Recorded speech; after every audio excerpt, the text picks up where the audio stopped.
दुनिया भर में जो भी युद्ध जंगें होती हैं और जो भी आतंकवादी कार्रवाइयाँ दिखाई देती हैं, जो खबरों से जानकारी मिलती है, उसके असल सरगना ब्रिटेन यानी यूके, अमेरिका और इसराइल है।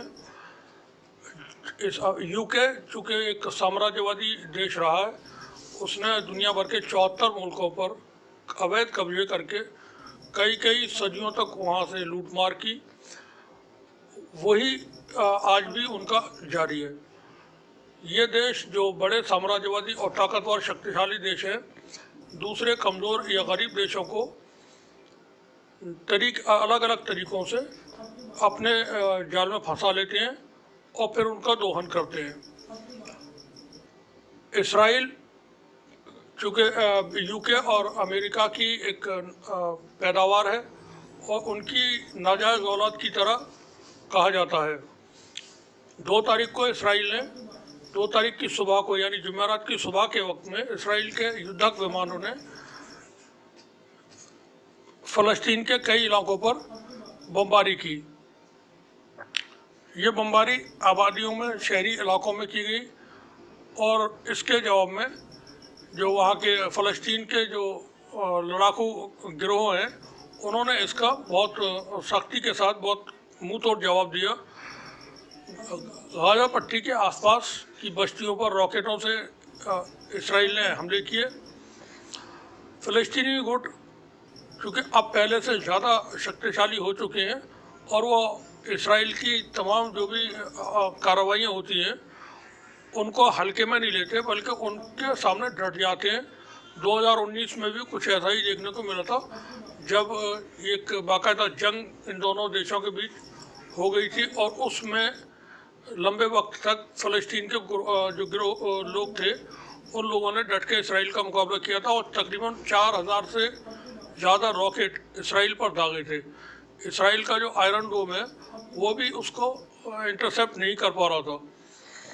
अब एक रिपोर्ट है जो बहुत अहम रिपोर्ट है, आज की ही है। जुमे के दिन इसराइली सेना ने वेस्ट बैंक में अरेहा शहर है, वहाँ पर इन्होंने हमला किया।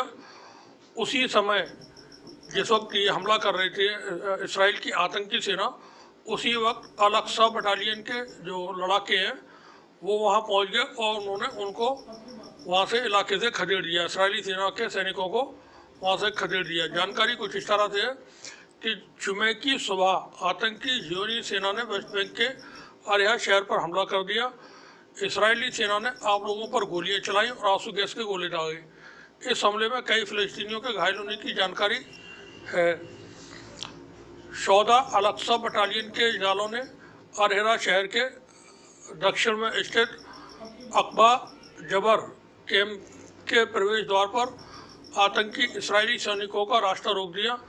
वहाँ उन्होंने मोर्चा ले लिया और वो डट गए इसराइली सैनिकों के सामने। स्थानीय जो वहाँ के मकामी लोग हैं उनके मुताबिक फ़लस्तीनी जालों ने आतंकी ज़ियोनी सैनिकों के ख़िलाफ़ जवाबी कार्रवाई करते हुए उन पर भारी बमबारी की और गोलियां बरसाई। शोहदा अल-अक्सा बटालियन की जवाबी कार्रवाई के बाद आतंकी इसराइली सैनिकों को वहाँ से भागना पड़ा, लेकिन कुछ देर के बाद आतंकी ज़ियोनियों ने ड्रोन का इस्तेमाल किया और ड्रोन से हमले किए। यहाँ पर गौरतलब बात यह है कि आतंकी इसराइली सेना ने 6 दिन से अरेहा शहर की घेराबंदी कर रखी है। जगह जगह पर सैनिक पोस्ट बनाए हुए हैं और सीमेंट के ब्लॉक बनाकर सभी जो अहम रास्ते हैं उनको बंद कर दिया है। तो अवैध जो ज़ियोनी शासन है उसने अरेहा शहर की घेराबंदी केवल इसलिए की है क्योंकि इस शहर के लोगों ने भारी बारिश और हर तरह के प्रतिबंधों के बावजूद हज़ारों की संख्या में मस्जिद अक्सा पहुँचकर नमाज पढ़ने गए थे। किसी न किसी बहाने से आतंकी इसराइल जो अवैध देश है वो कार्रवाई करता रहता है और फ़लस्तीन के साथ साथ उसकी जो कार्रवाइयाँ हैं वो पड़ोसी मुल्कों को भी नुकसान पहुँचाती हैं। ख़ास तौर से इराक़ और सीरिया में इसराइल आए दिन बमबारी करता रहता है। पिछले सप्ताह ईरान में भी 2 जगह 2 दिन लगातार रात के वक्त में उनके ठिकानों पर ईरान के अंदर धमाके हुए। उनके बारे में जो तफसीलात ये जानकारियाँ मिली वो ये थी कि ये इसराइल के ज़रिए इसराइल ने करवाए। इन हमलों में या धमाकों में कोई ख़ास नुकसान ईरान का नहीं हुआ था, लेकिन वो बहुत अहम मकाम पे अहम जगहों पे धमाके किए गए थे और ये ड्रोन से हमले किए गए थे। जानकारी के मुताबिक जो ड्रोन हमले इसराइल के ज़रिए किए गए हैं, इसराइल ने करवाए हैं, वो कुर्द इलाके से उन्होंने उड़ान भरी थी।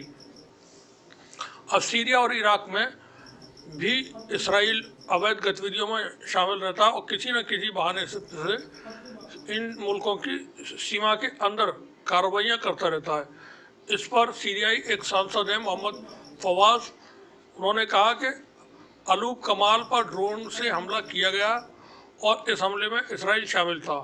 उन्होंने कहा कि अमेरिका की अवैध उपस्थिति के कारण हमलों में बढ़ोतरी हुई है, वृद्धि हुई है और अमेरिका के समर्थन से आतंकवादी तत्व विभिन्न प्रकार के हथियारों का उपयोग कर रहे हैं। सीरियाई सांसद ने कहा कि सीरिया पर हमलों के लिए इसराइल जिम्मेदार है और इस तरह के जो हमले हो रहे हैं वो आतंकवादियों को शरण देने के उद्देश्य से किए जा रहे हैं।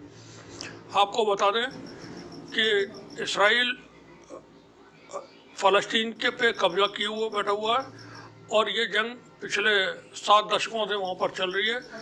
इसराइल को चूँकि बहुत बड़ी तादाद में बहुत बड़ा बजट अमेरिका, यूके, फ्रांस और दूसरे जो यूरोपियन कंट्रीज हैं उनसे मिलता है। अमेरिका की पूरी तरह से हिमायत इसराइल को रहती है। इसी बिना पर, जबकि बहुत छोटा सा मुल्क है, भारत के केरल राज्य से 3 गुना छोटा है और बेंगलोर के से और कम उसकी कुल आबादी है।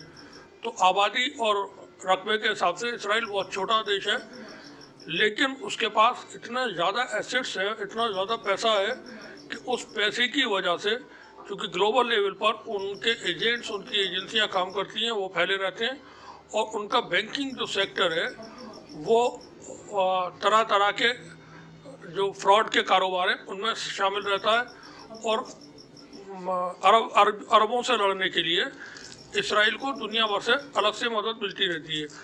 इस बिना पर इसराइल एक ताकतवर देश बना हुआ है और इसराइल के ख़िलाफ़ चूँकि एक मोर्चा था पहले अरब देशों का, वो मोर्चा ख़त्म हो गया और तमाम अरब देशों ने इसराइल से बहुत अच्छे अपने संबंध बना लिए।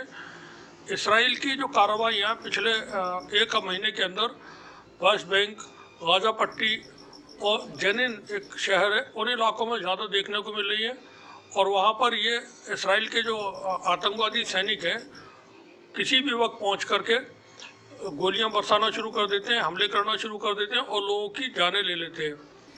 पिछले 1 हफ्ते पहले भी वहाँ पर कई सारी कैजुअल्टी हुई थी, तकरीबन 100 के करीब लोग जख्मी हुए थे। ये जुल्म इसराइल का फ़लस्तीन के लोगों पर जारी है। आप देखते रहिए, बने रहिए हमारे साथ। TC जंग न्यूज़। शुक्रिया।